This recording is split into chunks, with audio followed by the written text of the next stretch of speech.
Welcome to జీనే news. ప్రస్తుతం మనతో పశ్చిమ నియోజకవర్గ ఎమ్మెల్యే వెల్లంపల్లి శ్రీనివాస్ గారు ఉన్నారు. సార్, ముందుగా మీకు నూతన సంవత్సర శుభాకాంక్షలు సార్. థ్యాంక్ యూ అమ్మా.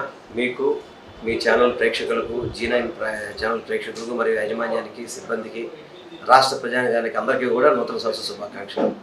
ఈ నూతన సంవత్సరం ప్రతి ఇంట్లో కూడా మంచి జరగాలని చెప్పని, ప్రతి ఇంట్లో కూడా సుఖ సంతోషాలు జరగాలని చెప్పని, ఏదైతే గౌరవ ముఖ్యమంత్రి గారు సంక్షేమం అభివృద్ధిని రెండు కళ్ళగా తీసుకెళ్లి ముందుకెళ్తున్నారు, అటువంటి ముఖ్యమంత్రి గారి నాయకత్వంలో రాష్ట్ర ప్రజలందరూ కూడా సుభిక్షంగా ఉండాలని చెప్పి మనస్ఫూర్తిగా కోరుకుంటూ మరొకసారి జీనైన్ ప్రేక్షకులకు మరియు ఆంధ్ర రాష్ట్ర ప్రజానికానికి అందరికీ కూడా నూతన సంవత్సర శుభాకాంక్షలు.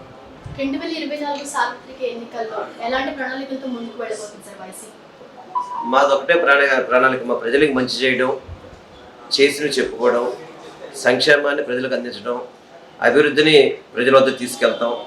ఈ యొక్క విధానంతో మేము ముందుకెళ్తాం. తప్పకుండా 175 సీట్లు గెలిచే విధంగా గౌరవ ముఖ్యమంత్రి గారు చేసే మంచి కార్యక్రమాలే శ్రీరామ రక్షగా ఉంటాయి. తప్పకుండా ఈ ఆంధ్ర రాష్ట్రానికి వైఎస్ జగన్మోహన్ రెడ్డి గారు తప్ప వేరే వాళ్ళకి అవకాశం లేదని చెప్పని ఇప్పటికే రాష్ట్ర ప్రజలు అనేక సార్లు తెప్పించారు.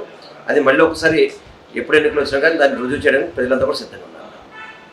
ఈ విధంగా పశ్చిమ నియోజకవర్గ ఎమ్మెల్యే వెల్లంపల్లి శ్రీనివాస్ గారు అయితే చెప్పడం జరిగింది. 175 నియోజకవర్గాల్లో గెలుపు అనేది సాధ్యమే. ముఖ్యంగా వైసీపీ ప్రభుత్వము, జగన్మోహన్ రెడ్డి గారు అయితే ప్రజా సంక్షేమాన్ని దృష్టిలో పెట్టుకుని ఆయన ముందుకు వెళ్ళబోతూ ఉన్నారు. వైనాట్ 175 అయితే నిజం కాబోతుంది అని చెప్పేసి ఆయన చెప్పడం జరిగింది. అలాగే ఈ నూతన సంవత్సరం ప్రజలందరినీ కూడా సుభిక్షంగా ఉండాలి అని చెప్పేసి కూడా ఆయన మనస్ఫూర్తిగా కోరుకుంటున్నట్టు G9 టీవీ ప్రేక్షకులకి తెలియజేయడం జరిగింది. కెమెరామెన్ నరేష్తో మౌనిక, G9 న్యూస్. నేనొక నిజం, జరిగే యథార్థాల అగ్ని పర్వతం, జననం మరణం మధ్య జరిగే నాటకానికి నేనే సాక్షిని.